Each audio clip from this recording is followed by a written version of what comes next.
Hello అందరికీ, ఈరోజైతే బొబ్బరి పప్పుతో మీకు వడలు చేసి చూపిస్తాను.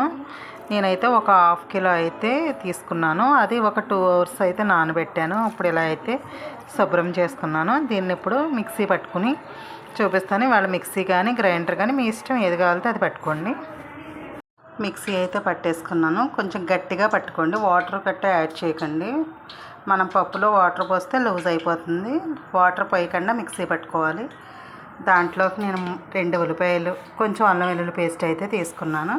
ఇప్పుడు దీన్ని బాగా మిక్స్ చేసేద్దారు. ఇప్పుడు కళాయి పెట్టుకుని దాంట్లో ఆయిల్ అయితే తీసుకున్నాను నేను. ఈ పిండిని ఇలా మిక్స్ చేసుకోవాలి. ఉల్లిపాయ పచ్చిమిరపకాయలు చూడండి ఎంత బాగా అయితే కనిపిస్తున్నాయో.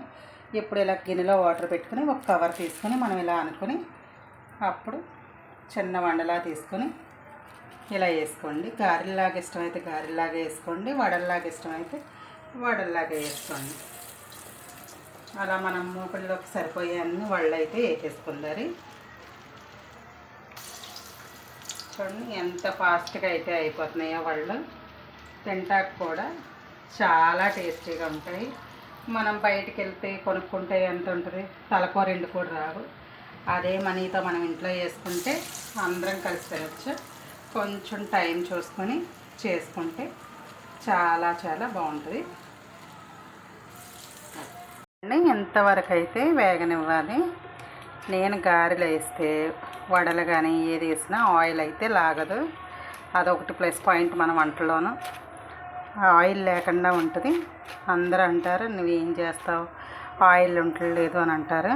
చక్కగా ఆయిల్ లేని గారెలు అయితే నా సొంతం. చూడండి ఎంత చక్కగా అయితే వేగిపోయినాయో.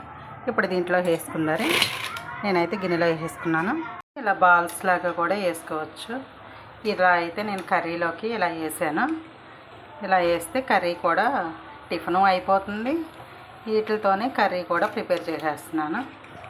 ఈసారి కర్రీ వీడియో అయితే పెడతాను. చూడండి ఇలా బాల్స్ కూడా వేసుకుంటే మనం కర్రీ కూడా చేసుకుంటా బాగుంటుంది. చాలా అంటే చాలా బాగుంటుంది కర్రీ. మీరు ఈసారి ట్రై చేయండి. చూసారా వేడి వేడి గారెలు అయితే చేసేసాను. ఇప్పుడు నేను కొబ్బరి చట్నీతో తింటున్నాను. కానీ మనం ఇంట్లో ఆడవాళ్ళని తినేసరికి మనం వేడి గారెలు చల్లని గారెలు అయిపోతుంటాయి. మీరు కూడా ఇలాంటి సమస్యలను ఎదుర్కొంటున్నారా? నాకు కామెంట్ చేయండి. మన ఛానల్ని అయితే సబ్స్క్రైబ్ చేసుకోండి.